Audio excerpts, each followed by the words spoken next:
করে, কোনটা পছন্দ করে, সেই সম্পর্কে মানুষের অনেক আগ্রহ জানতে চায়। তো আজকে আপনাকে কাছে পেয়েছি, সেই প্রশ্নটাই করব যে আপনি ফাঁকা সময় কোন খেলাটা পছন্দ করেন বা কিভাবে নিজের টাইমটা কাটান।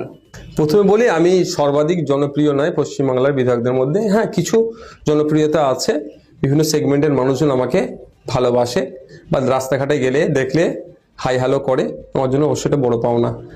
অবসর টাইম পাই কোথায়, ব্যস্ততা তো।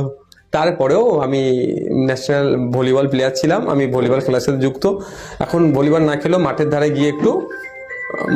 গিয়ে একটু ছেলেরা খেলাধুলা করলে দেখি, বা কলকাতা ভলিবল ফেডারেশনে আমাদের যেখানে আমরা খেলতাম, ওখানে মাঝে মধ্যে সময় পেলে বিধানসভা থেকে এসে ওখানে আপনার খেলছে যারা টুর্নামেন্ট, মানে আপনার লিগ চললে বা নকআউট চ্যাম্পিয়নশিপ চললে ওরা খেলাধুলা দেখি।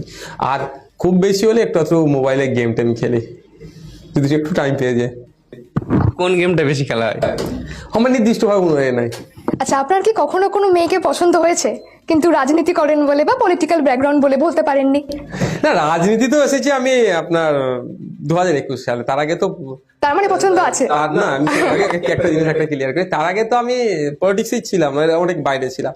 না, ব্যাপারটা হচ্ছে, দেখুন আমার একটা ব্যাপারটা আমি বলি, পছন্দ অপছন্দের প্রশ্নটা আসছে না। এই পৃথিবীতে এমন কোনো মানুষ নেই যে ভালোবাসা ছাড়া, সবার মধ্যেই ভালোবাসা আছে, কারো কম কারো বেশি, কারো বৈধ কারো অবৈধ।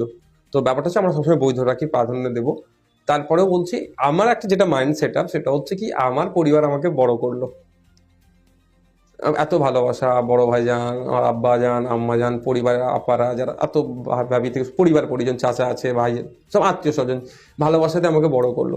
তাদেরও তো আমার প্রতি একটা আছে, আমাকে কারো ভালো লাগলো, এ করলো, হ্যান করলাম, ত্যান করলাম, তা হলো, শেষ সময় এসে একটা বিচ্ছেদ ঘটলো। এটার থেকে